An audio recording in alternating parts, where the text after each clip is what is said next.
नमस्कार, India voice देख रहे हैं आप। मैं हूं आपके साथ आकाश। चलिए बुलेटिन की शुरुआत करते हैं। उत्तर प्रदेश विधानसभा का मानसून सत्र आज से शुरू हो गया है। सत्र की शुरुआत से पहले मुख्यमंत्री योगी आदित्यनाथ की अध्यक्षता में सर्वदलीय बैठक का आयोजन किया गया। इस बैठक में विधानसभा अध्यक्ष सतीश महाना, संसदीय कार्य मंत्री सुरेश खन्ना समेत विभिन्न दलों के नेता शामिल हुए। बैठक में सत्र के सुचारू संचालन और सदन की रणनीति को लेकर चर्चा की गई और इस दौरान समाजवादी पार्टी के विधायक संग्राम सिंह यादव, कांग्रेस विधायक दल की नेता आराधना मिश्रा मोना, सुभाषपा प्रमुख ओम प्रकाश राजभर और निषाद पार्टी के नेता और मंत्री संजय निषाद भी मौजूद रहे। सर्वदलीय बैठक में सभी दलों ने सदन की कार्यवाही शांतिपूर्ण और व्यवस्थित तरीके से चलाने की अपील की गई। मानसून सत्र के दौरान प्रदेश से जुड़े कई महत्वपूर्ण मुद्दों पर चर्चा होने की संभावना है।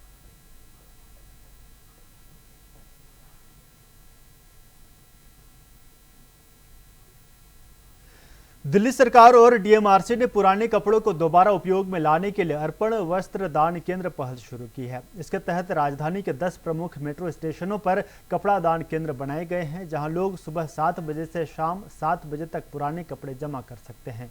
दानकर्ताओं को क्यूआर कोड के जरिए पंजीकरण के बाद डिजिटल प्रमाण पत्र भी मिलेगा। उपयोगी कपड़ों से महिला स्वयं सहायता समूह थैले और सजावटी सामान तैयार करेंगे, जबकि खराब कपड़ों को रिसाइकल कर धागे और अन्य सामग्री में बदला जाएगा।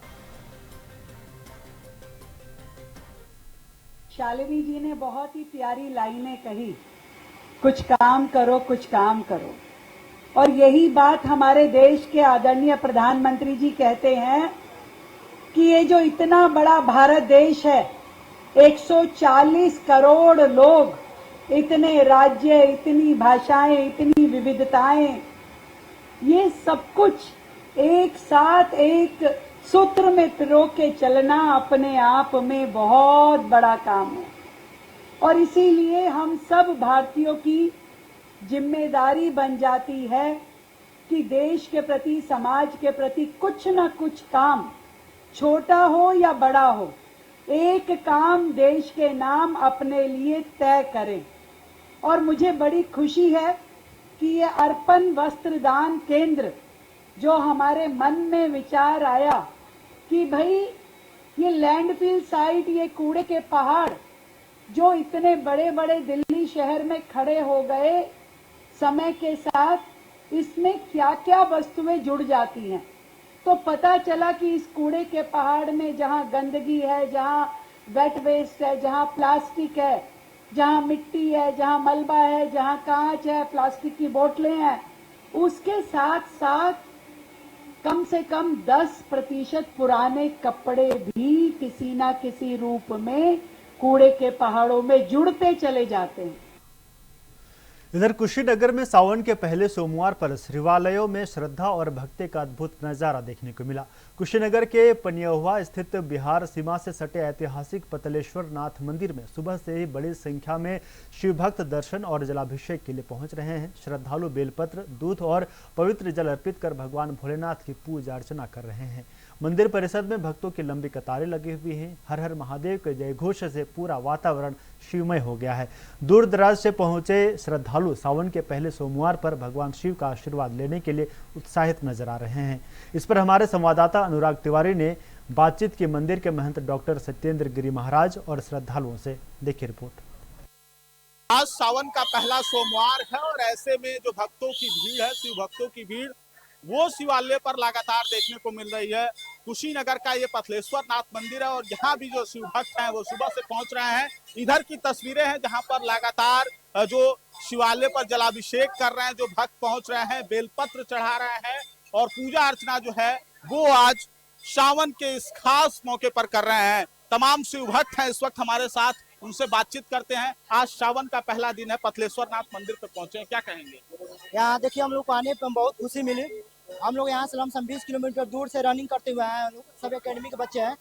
मंझरिया पंचायत जो बिहार में पड़ता है, वहाँ से बच्चे रनिंग करते हुए आए हुए हैं। पनियावा गंडक नदी से जल भरे हैं, वहाँ से फिर रनिंग करते हुए पतलेश्वर नाथ बच्चे आए हैं। यहाँ आने के बाद हम लोग को बहुत खुशी हुई और यहाँ सारे व्यवस्था ठीक है, देख रेख भी बहुत अच्छा है, प्रशासन के देख रेख में सब कुछ हो रहा है। पतलेश्वर नाथ मंदिर में पहुंचे, सावन का पहला सोमवार है, क्या कहेंगे? बहुत ही हमको अच्छा लग रहा है और बहुत ज्यादा भीड़ संख्या में बहुत ही अच्छा लग रहा है और भोलेनाथ की कृपा से मतलब जो भी है अच्छा सब है। कहाँ से आए हुए हैं, कहाँ से आए हैं? बहरिया स्थान मंझरिया बिहार में। और कहाँ से आए हुए हैं आज पथलेश्वर नाथ मंदिर में? आप कब से आते हैं? क्या आज सावन का पहला सोमवार है, क्या कहें? हम तो यहीं के निवासी हैं और भोले बाबा का बहुत कृपा है, हमारी हर मनोकामना पूरी हुई यहाँ से। और हम लोग सावन में हर सोमवार को और हर शुक्रवार को भी यहाँ आते हैं लोग। एक निवासी हैं हम लोग और महादेव कृपा से यहाँ बहुत दूर दूर से लोग आते हैं लोग। निश्चित तौर पर आज सावन का पहला सोमवार है और ऐसे में शिव भक्तों की भीड़ जो है वो पथलेश्वर नाथ मंदिर में साफ तौर पर देखी जा सकती है। और चूंकि बिहार से लगा हुआ यह कुशीनगर का पथलेश्वर नाथ मंदिर है, तो ऐसे में बिहार प्रदेश से भी जो श्रद्धालु है वो यहाँ पर सावन के आज पहले सोमवार के दिन भगवान भोलेनाथ के दर्शन के लिए पहुंचे हैं। ये मेरे पीछे की तस्वीरें हैं जहाँ पर एकेडमी के जो बच्चे हैं वो लगभग एक लंबी दूरी से बिहार प्रदेश से जो है और चल करके और दौड़ करके और यहाँ पर पहुंचे हैं पथलेश्वर नाथ मंदिर में दर्शन करने के लिए, पूजन अर्चन करने के लिए। कुशीनगर के पथलेश्वर नाथ मंदिर में हमारी मौजूदगी है। यहाँ भी जो शिव भक्तों की भीड़ है वो देखने को मिल रही है। हमारे साथ इस मंदिर के जो महंत हैं डॉक्टर सतेंद्र गिरी जी महाराज, इनसे जानेंगे कि पथलेश्वर नाथ मंदिर का जो इतिहास है वो क्या है और किस तरीके से आज सावन के पहले दिन का कितना महत्व है। आज सावन का पहला दिन है, मंदिर का इतिहास क्या है और आज के पहले दिन पहले सोमवार का कितना खास महत्व है? पहले बात तो आपके चैनल के माध्यम से सभी सनातन धर्मावलंबियों को सावन की बहुत बहुत शुभकामनाएं देते हुए बाबा पथलेश्वर नाथ से प्रार्थना करता हूं कि सभी का जीवन मंगलमय रहे। और बाबा पथलेश्वर नाथ का इतिहास आज से 200 वर्ष पूर्व है। यहाँ इनकी महत्ता पहले छोटे थे और इस समय विशाल रूप में बढ़ते चले जा रहे हैं। अनुराग जी, आप भी पहले आए होंगे, देखे होंगे, पहले बहुत छोटा आकार में था, अब बहुत ही आकार बड़ा इनका बढ़ता जाता है। हर साल इनका आकार बढ़ रहा है और स्वयंभू है, ये किसी के द्वारा स्थापित नहीं है। यहाँ जो भी आते हैं उनकी सारी मनोकामनाएं अवश्य पूर्ण करते हैं, इसीलिए लोगों का यहाँ पर अनवरत भीड़ लगी रहती है, तांता लगा रहता है। कैसे इस शिवलिंग कैसे यहाँ पर कब किसने देखा था, इसका कुछ और इतिहास? ये यहाँ के शिवलिंग हमारे पूज्य गुरुदेव जी थे, नागा थे, वो हरिद्वार से आए थे। उन्होंने कहा कि ये तो स्वयंभू है, इनकी प्रसिद्धि है, तो उन्होंने ही इस मंदिर की जो है आधारशिला रखा और 5 रुद्र महायज्ञ लगातार कराए, जिसमें क्षेत्र के लोग इससे जुड़े और जुड़ने के बाद तब से ये अनवरत भागीरथ प्रयास रहता रहा कि यहाँ का विकास और यहाँ की मनोकामना जिन लोगों का पूर्ण होता है, कुछ न कुछ लोग इसमें आते हैं, अनुदान करते हैं, सहयोग करते हैं और बाबा की कृपा हमेशा उन लोगों के ऊपर बनी रहती है। भगवान भोलेनाथ का महीना कहा जाता है सावन का महीना, आज पहला सोमवार है, आज के दिन की कितना खास महत्व है आज के दिन? देखिए, सावन का महीना तो वास्तव में अपने आप में प्रकृति जन ही रूप है, क्योंकि सावन में भगवान का विशेष, आशुतोष शिव जी का विशेष रुद्राभिषेक और अन्य महामृत्युंजय बहुत से जलाभिषेक का महत्व है। और इनके पूजा करने में कोई बहुत विशेष खर्च भी नहीं रहता है। ये हर व्यक्ति के लिए है, देव धनुज सभी के लिए है, चाहे वो असुर हो चाहे देवता हो, सभी लोग भगवान की पूजा सावन के महीने में विस्तृत तरीके से, विशाल रूप से और तमाम तरह से विधि विधान से करते हैं। निश्चित तौर पर आज सावन का पहला सोमवार है और पथलेश्वर नाथ मंदिर का जो इतिहास है वो यहाँ पर डॉक्टर सतेंद्र गिरी जी महाराज बता रहे थे, जो इस मंदिर के महंत हैं। यहाँ जो शिवलिंग है वो स्वयंभू है, यानी कि स्वयं जो है प्रकट हुए हैं, किसी तरीके से स्थापित नहीं किया गया है। अनुराग तिवारी, इंडिया वाइज, कुशीनगर। के मुख्यमंत्री नायब सिंह सैनी ने राज्यपाल असीम कुमार घोष से मुलाकात की। इस दौरान मुख्यमंत्री ने राज्य से जुड़े विभिन्न मुद्दों पर चर्चा की। मुलाकात को शिष्टाचार भेंट बताया जा रहा है, जिसमें सरकार के कामकाज और आगामी योजनाओं को लेकर भी बातचीत हुई। मुख्यमंत्री और राज्यपाल के बीच ये बैठक करीबियों के मुताबिक महत्वपूर्ण मानी जा रही है। राज्य सरकार की नीतियों, प्रशासनिक विषयों और प्रदेश के विकास से जुड़े मुद्दों पर भी विचार विमर्श हुआ। मुलाकात के बाद मुख्यमंत्री ने राज्यपाल के साथ हुई चर्चा को लेकर जानकारी साझा की।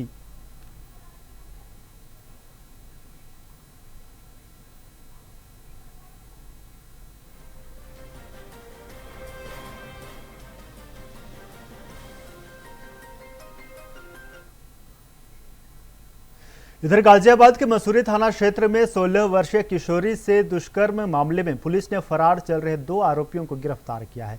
पुलिस ने वारदात में इस्तेमाल की गई कार भी बरामद कर जब्त कर ली है और पीड़िता की मां की शिकायत पर 1 अगस्त को बीएनएस की धारा 70(2) और पॉक्सो एक्ट के तहत मुकदमा दर्ज किया गया था। पुलिस टीम ने सीसीटीवी फुटेज, मुखबिर की सूचना और अन्य इनपुट के आधार पर कार्रवाई करते हुए दोनों आरोपियों को देहरा रोड क्षेत्र से पकड़ा। गिरफ्तार आरोपियों से पूछताछ के बाद आगे की कानूनी कार्रवाई की जा रही है।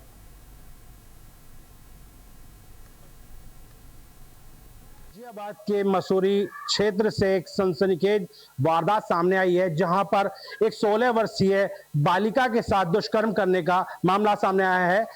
मामला बीते 27 जुलाई का है, जब बालिका जो अपने घर से निकल के बाहर जाई, किसी काम से गई, तो वहां वह शाम तक जब घर पे नहीं लौटी तो उसने अपनी मां से आकर बताया कि चलती कार में उसके साथ 2 युवकों ने जो है उसके साथ बदतमीजी करी है। गैंगरेप की वारदात जो सामने आई है। वहीं बीते 1 अगस्त को जो है गाजियाबाद के थाना मसूरी पुलिस ने इस पर मुकदमा दर्ज करते हुए 2 आरोपियों को गिरफ्तार किया है, जिनकी पहचान जो है मुजाहिद और सलीम अख्तर देहपा पिलोखा के क्षेत्र के रहने वाले हैं।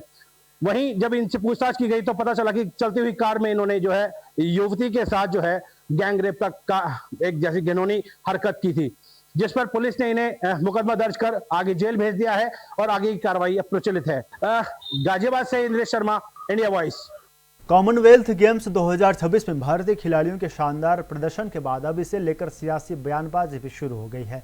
भारत ने प्रतियोगिता में 39 मेडल जीतकर देश का नाम रोशन किया। राष्ट्रपति और प्रधानमंत्री समेत कई नेताओं ने खिलाड़ियों को बधाई दी। इसी बीच पूर्व ओलंपियन और बॉक्सर विजेंदर सिंह ने कांग्रेस सांसद राहुल गांधी पर निशाना साधा। उन्होंने सोशल मीडिया के जरिए सवाल उठाया कि युवाओं और खिलाड़ियों के मुद्दों पर राहुल गांधी की चुप्पी क्यों है।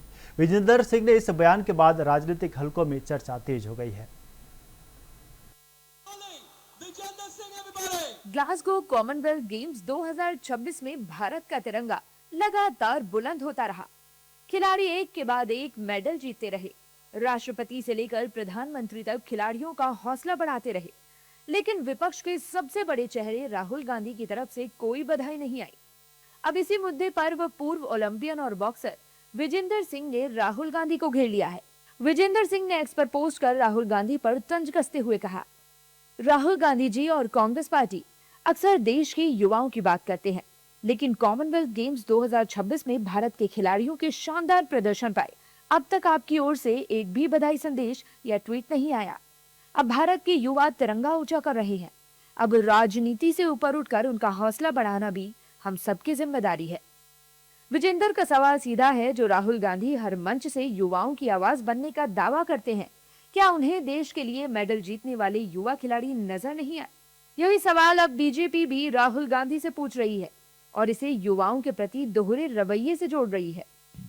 देखिए, ये तो सच है कि कॉमनवेल्थ गेम्स में न केवल बॉक्सिंग, अन्य स्पर्धाओं में भी अपेक्षा से बेहतर प्रदर्शन भारतीय खिलाड़ी कर रहे हैं और ऐसे में नेता प्रतिपक्ष की ओर से औपचारिक बधाई संदेश नहीं दिया जाना कहीं न कहीं युवाओं के प्रति जो दोहरे मानदंड है खेल को लेकर, देश की उपलब्धियों को अगर एनडीए शासन की उपलब्धि मानते हैं तो ये खिलाड़ियों का अपमान है और ये अपेक्षाएं अगर खिलाड़ियों की है तो मुझे लगता है इस कसौटी पर राहुल जी को खरा उतरने की कोशिश करनी चाहिए। राहुल गांधी जी को कॉमनवेल्थ की चिंता इसलिए भी नहीं होती होगी कि कॉमनवेल्थ गेम में जब यूपीए की सरकार थी तो भ्रष्टाचार की दुर्गंध आई थी, तो उस दुर्गंध का असर लगता है अब तक कायम राहुल जी पर है।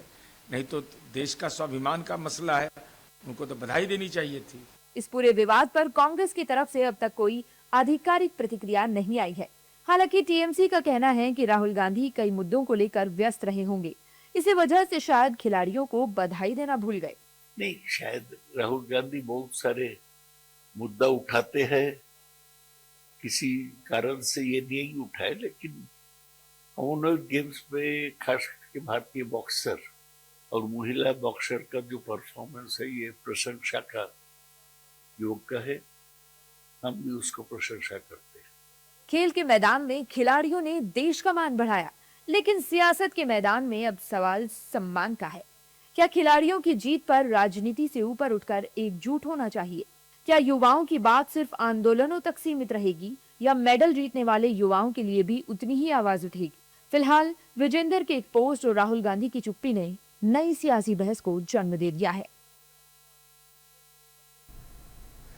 चलिए बढ़ेंगे आगे। एक बड़ी खबर से आपको रूबरू करा दे तो बिहार, मध्य प्रदेश और गुजरात के 3 विधानसभा उपचुनाव सीटों पर काउंटिंग जारी है। बात करें बिहार की तो बांकीपुर उपचुनाव में प्रशांत किशोर आगे चल रहे हैं। 16वें राउंड के बाद प्रशांत किशोर को बड़ी बढ़त मिलती नजर आ रही है। बिहार उपचुनाव की मतगणना जारी है और बांकीपुर सीट की बात कर ले तो शुरुआती रुझान में जनसुराज पार्टी आगे चल रही है। कड़ी सुरक्षा के बीच वोटों की गिनती जारी है और सुबह 8 बजे से ही मतगणना चल रही है। शुरुआती रुझानों में जनसुराज पार्टी के प्रत्याशी प्रशांत किशोर बढ़त बनाए हुए हैं और 16वें राउंड की गिनती के बाद प्रशांत किशोर को 8,966 वोटों की लीड मिली है। मतगणना केंद्र पर सुरक्षा के पुख्ता इंतजाम किए गए हैं। चुनाव आयोग और जिला प्रशासन ने निष्पक्ष और शांतिपूर्ण तरीके से मतगणना पूरी कराने के लिए विशेष व्यवस्थाएं की हैं।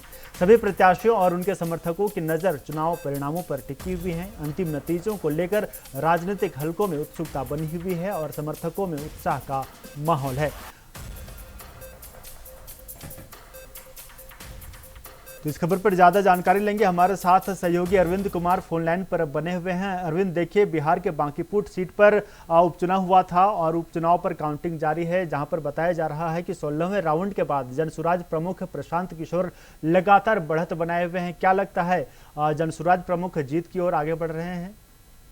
देखिए, जिस तरह से दावे किए जा रहे थे कि प्रशांत किशोर ने बांकीपुर विधानसभा उपचुनाव को लेकर जिस तरह से उन्होंने मेहनत की है, वो मेहनत रंग लाती हुई दिख रही है। 31 राउंड की गिनती होनी है। अब तक 16 राउंड की गिनती समाप्त हो चुकी है, जिसमें प्रशांत किशोर लगातार बढ़त बनाए हुए हैं। पहले राउंड से ही जो उनकी बढ़त थी वो लगातार जारी है और 16वें राउंड में जो उनकी बढ़त है वोट की, तो वो 8,968 वोटों से आगे चल रहे हैं। जबकि बीजेपी के जो नीरज कुमार सिन्हा है उन्हें 22,773 वोट मिले हैं। आरजेडी तीसरे नंबर पर गया।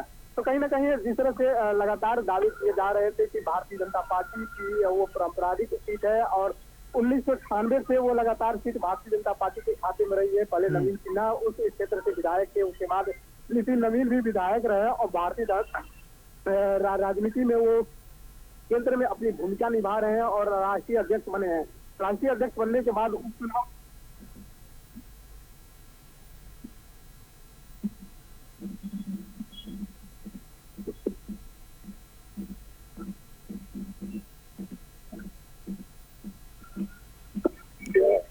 तो आपको बता दें कि बिहार के बांकीपुर विधानसभा सीट पर जो उपचुनाव हुआ था बीते दिनों, उस पर काउंटिंग जारी है और अभी अगर हालिया स्थिति की बात करें तो 16वें राउंड के बाद जनसुराज प्रमुख प्रशांत किशोर आगे चल रहे हैं और इन्होंने लीड बनाई हुई है।